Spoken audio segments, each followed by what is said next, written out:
લક્ષ્ય ન્યૂઝ, એક નજર, એક લક્ષ્ય. ધ્રાંગધ્રા તાલુકાના નરાળી ગામના 38 વર્ષના આર્મી જવાન મુલાળિયા વહાણભાઈ સવજીભાઈનું જમ્મુ કાશ્મીરમાં ફરજ દરમિયાન મૃત્યુ થયું છે. દેશની રક્ષા કરતા શહીદ થયેલા જવાનના પાર્થિવ દેહને તેમના વતન નરાળી ગામે અંતિમ સંસ્કાર માટે લાવવામાં આવ્યો હતો. પ્રાપ્ત માહિતી અનુસાર જવાન વહાણભાઈ જમ્મુ કાશ્મીર ખાતે સરહદ પર ફરજ બજાવી રહ્યા હતા ત્યારે તેઓ વાયરલ ઇન્ફેક્શનનો ભોગ બન્યા. તેમની તબિયત વધુ ગંભીર બનતા તેમનું અવસાન થયું હતું. ફરજ દરમિયાન અવસાન થવાને કારણે તેમને શહીદીનો દરજ્જો મળ્યો છે. વીર શહીદ જવાનની અંતિમ યાત્રા ધ્રાંગધ્રાના કુડા ચોકથી થઈ અને નરાળી ગામ સુધી અંતિમ યાત્રા કાઢવામાં આવી હતી.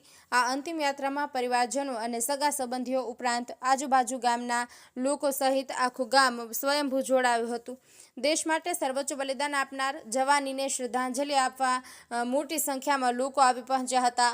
આર્મી જવાનની અંતિમ યાત્રા દરમિયાન આખું ગામ શોકમય બન્યું હતું અને અંતિમ વિદાય આપી ત્યારે શહીદ થયેલા જવાનના પરિવારમાં શોકનો માહોલ છવાયો હતો.